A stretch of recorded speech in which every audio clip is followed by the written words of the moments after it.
তো হ্যালো বন্ধুরা, আজকের আবার আমি সকাল সকাল চলে এসেছি আটল ঝাড়তে। তো দুটো আটল বসানো আছে, একটা দৌড় বসানো আছে, একটা কয়লা আটল বসানো আছে। তো কয়লা আটলটা প্রথমে তুলবো, তুলে দেখবো কী মাছ পড়ে।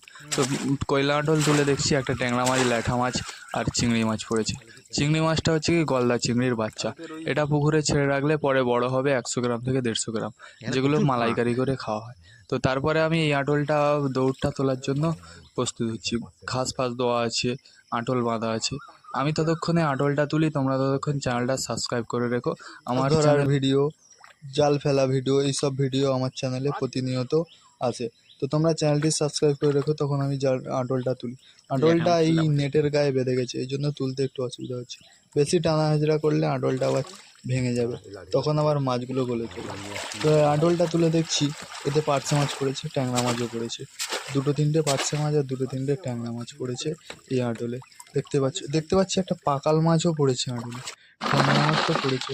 তো সবগুলো আটল ছেড়ে আমাদের এই মাছ হয়েছে, পাকাল মাছ, কত ট্যাংরা মাছ, বেলে মাছ, কতগুলো